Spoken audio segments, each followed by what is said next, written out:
everyone. I am here with Cynthia James. She has written the book, Does My Voice Matter? Welcome, Cynthia. Oh, I'm so happy to be here with you, Annie. I am so excited to talk to you. I look at all my tabs. You have so many nuggets of wisdom in here. I honestly, I'm just going to keep going back to this book because I love it. And I was so impressed with the life you are living. I mean, oh my gosh, you started out as a flight attendant, and then you were Miss Minnesota Universe 1973. You were a Star Search winner, which, by the way, I used to watch with my grandparents, a Vegas showgirl, Hollywood actress, a model, a singer, a businesswoman, a talk show host, a best-selling author, inspirational speaker, minister, and transformational coach. Oh my gosh, and I'm probably missing some things in there.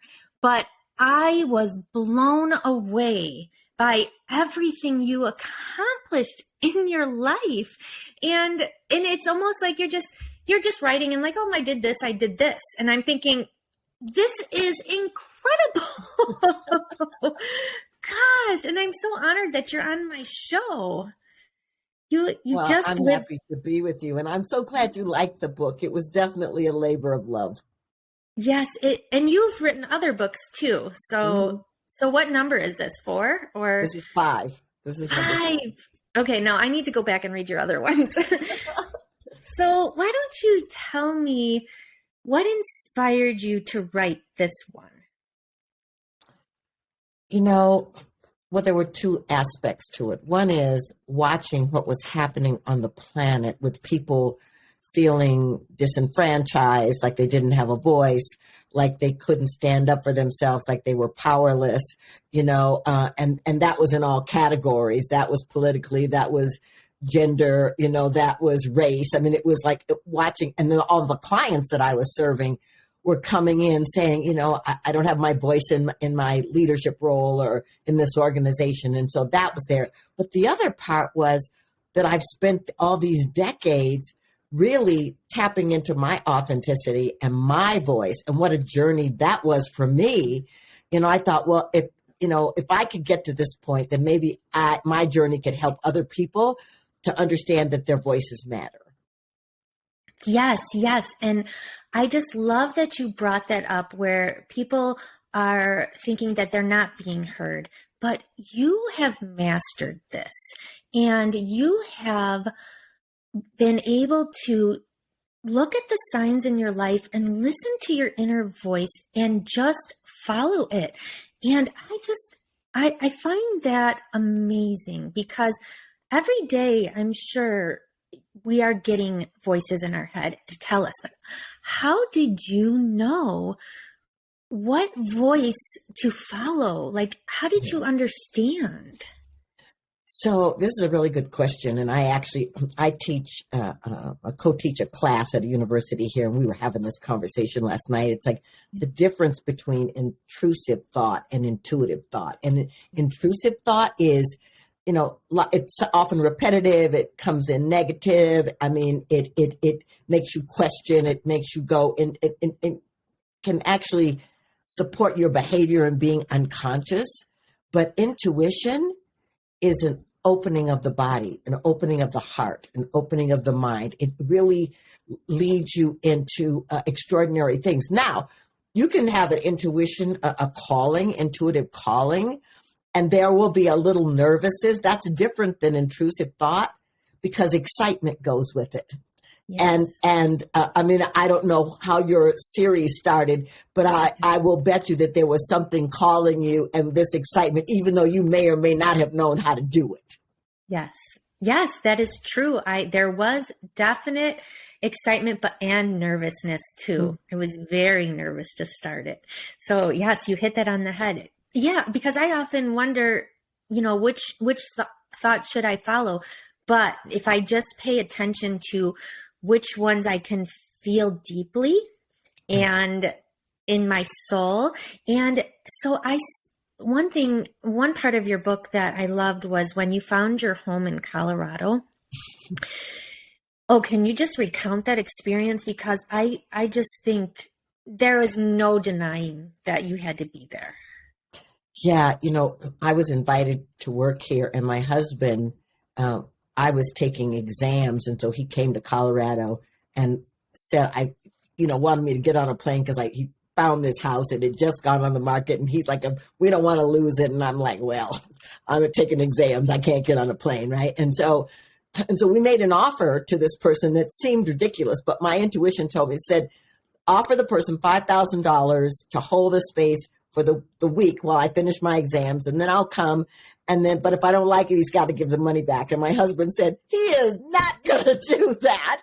But he did, he did. And I came and, we got off the plane and it was warm. And then we drove up into the mountains because we live about 50 minutes outside of Denver. And it was cooler. And I don't like to be cold. That was the first thing.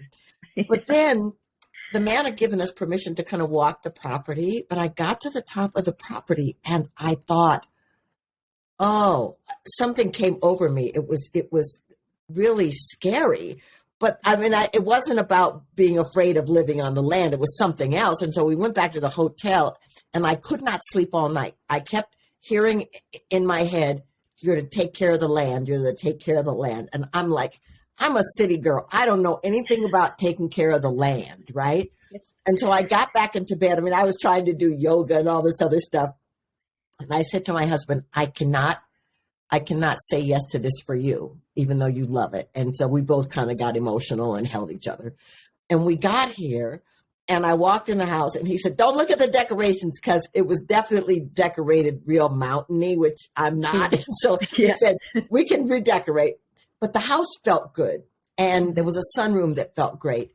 And so my husband and the owner, they were madly in love and he was down there with the horses. And so the woman who was real estate said, walk with me through the property, which was a really great idea. I walked and it was wonderful. And we got to the bottom and there's 4 acres of horse property there. And so we walked out into the meadow and literally, I mean, when I describe it, it's like hard to believe because it was like I was looking at a movie where you could see waves of energy coming towards you. And this energy came and it went over me. And this voice said, you're home. And I started crying. My husband didn't know what was happening. The real estate lady's hugging me. But it was so clear that my fear had been that this was so expansive. This was so much bigger than I had been before. And that the universe was asking you to step into it, not just in our land, but in my life. Yeah, that is incredible. And I wish that everybody could experience that like divine intervention right away. So, you're just like struck and and that is, wow, that is just a great experience. And I'm so glad you recounted that because I actually teared up when I was reading that part of your book. I was really overcome with emotion because I could really feel that for you as I was reading it. So talk to me about this whole new thought. Are you still practicing the new thought philosophy? I am. I'm not. I am an ordained minister, but I'm not in a pulpit at all. Yeah. For new thought for me is really about being open at the top, being available to expanded consciousness and love of self and love of humanity. And so it's not about religion. It's about being spiritual, being connected to your divinity, being connected to whether you call it God, universe, spirit, doesn't matter what you call it. That you're connected to that and that you realize that you live in a field of possibility and potentiality that's infinite. And that when you can tap into that, you can move into manifestation in ways you never thought of before. Yes. Yes. So are you still using the principles of new thought in your daily life? Absolutely. I have a 45-minute spiritual practice that's non-negotiable. I pray, I meditate, I journal, I read, because that for me is how I open my intellectual and emotional and spiritual fields to get what's coming for me. And I always set an intention for the day and ask to be guided. beyond what I think, because, I'm going to live at this level of my thinking, but the universe is much larger. That's good advice. That is good advice. I have to stop my mind and sit down and actually try to do that. Talk about being told that I need to do that for so many signs that I need to sit down and meditate. You think I would do it by now? But I don't know what is stopping me, but I just have to sit and be quiet and just do what you're saying. And I don't know what's going to take for me to do that, but I am being called to it. Yeah, but you know what? Maybe it doesn't look like you just sitting, dropping into a meditative state. There are guided meditations. There's Tai Chi. There's all kinds of different things that you can use to open that feel for you. And let me just say this, your mind you can't shut your mind down. That's its job, is to be busy. But what you can do is breathe enough and get still enough that it begins to quiet itself. And that takes practice. But I started with, 3 minutes of meditation, and I'd be looking at the watch going, isn't time up yet? And then I learned different techniques. There's all kinds of techniques. Some people meditate while they're hiking, so finding what works for you to help you get to your center where you feel calm. Yes. And everybody is different. You're right. So what works for you might not work for me or someone else. Absolutely. So your book, I loved how you go through the decades in the beginning of each chapter. So can you talk about why you decided to include the current events for the decades? Yeah. So as I was writing the book, I started realizing how the culture and what was happening in the culture was impacting me, the way I was thinking, the way I was behaving, the ways I was changing. And then I started thinking, that's true for all of us. In our lives, whatever's going on in the culture is impacting us. This culture right now, between pandemic and political unrest and people in the streets and LGBTQ challenges, it's impacting all of us. And so the thing is, I wanted people to know this is what was happening in this decade. Some people are old enough to remember. Some will be like, what is she talking about? but it's like this was happening. And if you look at what my life was doing, it was mirroring what was happening. And I had to learn to make choices. And so I wanted people to know that whatever is happening in the culture, you can learn to make choices for your health and your well-being. Yes, I love that. And then at the end of each chapter, you have exercises. So how did you know? Now, did the exercise correlate with the decade as well? Yeah, with what I learned, what I was learning in that decade. But here's the thing, I'm a interactive person. It's like, I can sit and listen to you talk, but I want to know, how do I use that for me? I want to know that. And so I wanted my reader, the people who are the readers who are like that, to go, okay, now she did all this, now what? And then it's like, try this exercise, try it and see if it fits, not all the exercises will, but try it and see if it fits, especially if you are in the journey of trying to discover your energy, your voice, because your voice isn't just about the sound, it's about your full expression. So how do you tap into that? And that's what I wanted to give people tools to just explore, so that they could move into that space for themselves and feel really like they've stepped into their greatness. Yes. So do you use this book in your transformational coach practice? Or what kind of things do you do, and talk about it, about your practice? Yeah, I just did a 7-week course for an organization called the Shift Network, where we actually did 7 weeks. We did the chapters of the book. Okay. And I'm working right now with my team on creating another online class for people to come in and go through the book with me. Okay. And the techniques that I give in here, I use for myself, but I also use for my coaches and my clients. I use them in leadership, in the companies, in the team building that I do. And I train coaches in my work, and I teach them to do this too, so that they can benefit their clients. Wonderful, wonderful. I know I read through the book, and my intention is to go back through the exercises too, because I think they're going to be very beneficial to me. So also you have this technique called emotional integration techniques. Can you explain what those are? Yeah, so it's mind body work, actually. Okay. Whatever has happened to us in our lives is encoded in our bodies, and it's informing how we think and feel, consciously or unconsciously. And so what I wanted to do was to create a technique to help people, my clients, get to the place. I always tell clients, I want you to get to the place you don't need me, so that you have tools and you have skill sets that can support you. So there's three prongs to emotional integration.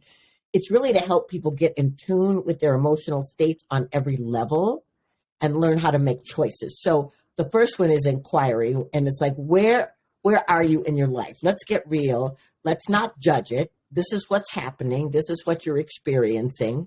And then introspection is, then we're going to go in. We're going to find out what's going on in the body. The body has a language. We're just not taught it.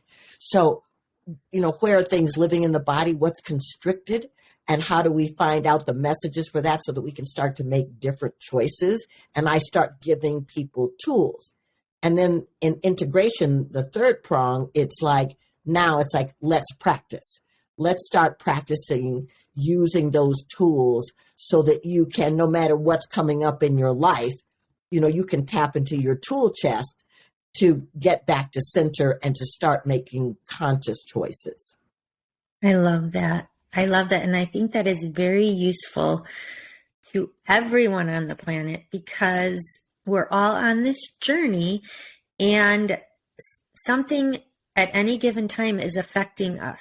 So your clients could be everyone on the planet, because people are going through something every single day.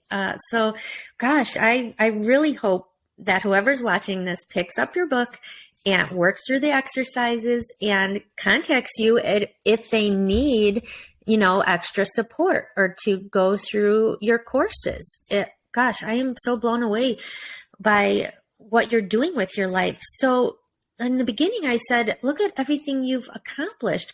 Now, you said in your book that it was a journey to get where you are, right? So what are some of the things that you felt, stick out in your head that got you here now?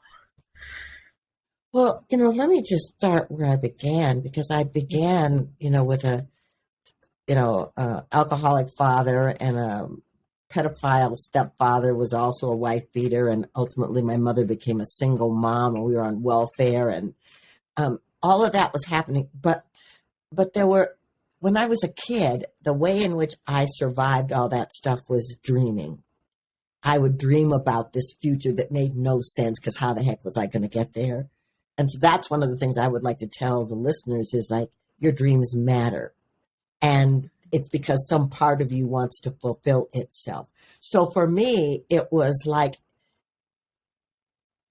I guess the question within me was, how do I fulfill these dreams? And so I made interesting choices. Sometimes it was like, what was she thinking? But then I also, because I was a risk taker, I stepped into places that opened the field of possibility for me and manifestation for me.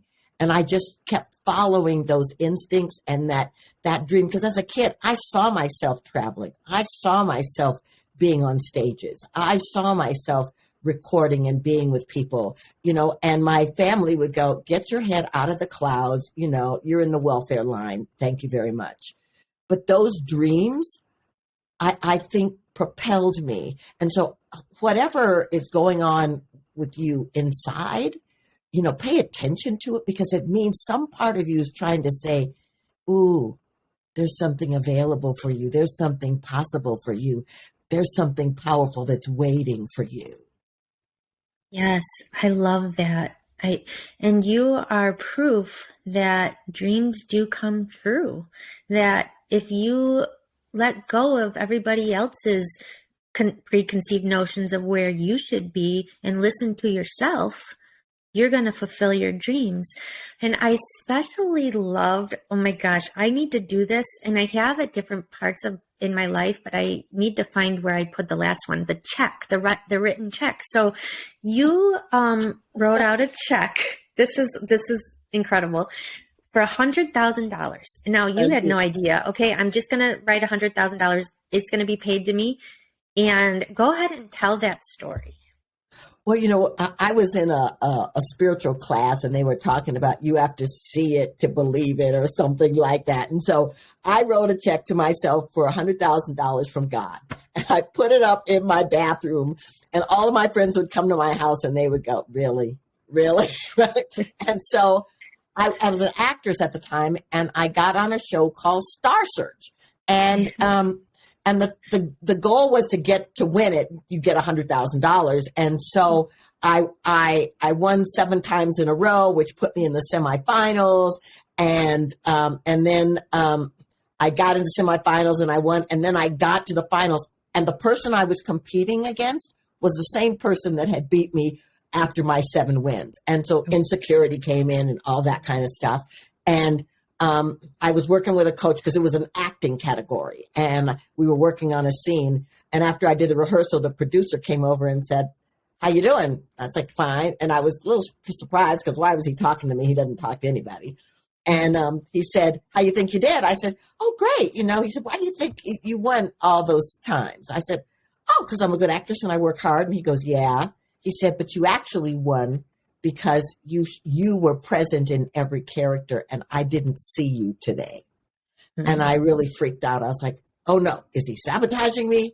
Oh, what if I didn't show? I mean, I went through this whole thing. And so I went back to my dressing room with the woman who was competing for singing. And we did a little blessing, a little centering, a little prayer. And I said, I am going to take me out there.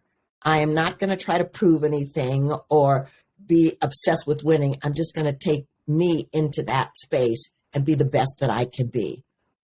And they handed me a check for $100,000. I won. And all of my friends then were writing themselves checks, Yes. But I wish I had been, Jim Carrey, who wrote himself a check for $10 million that he can't It's funny. I thought about that too, why don't we write bigger checks? But I think if you have to write the check for the amount that you believe you can actually achieve. Yeah. Because I could write a check for, I don't know, $1 zillion, $1 billion, but do I really believe that? And okay, so maybe I do. Maybe you have to get behind and really, really believe that that's going to happen. Because otherwise you're just writing numbers. It's not, I don't think it will come true unless you do put something behind it. Well, the thing is, it's but I don't know that I believe that I could make, but what I did believe is that if I kept that in front of me, that I was going to open a field of manifestation beyond where I was living, which was paycheck to paycheck. Yes. Yes. And I love this whole notion of, and you mentioned it when you were going through this star search, this whole thing about showing up as your authentic self. And I think that's an important message that you carry throughout your book. Can you talk a little bit about why it's important to live authentically? I think that we are all unique, unrepeatable energies on this planet. I mean, there's nobody else like us. Yeah. Not the way not our DNA, not our iridology, not our fingerprints, so we are unique. And so the thing is like when you can tap into that space and you can bring that energy that's you, why would you want to copy anybody else? Why would, anybody want to try to be Beyonce, or Viola Davis or whoever, right?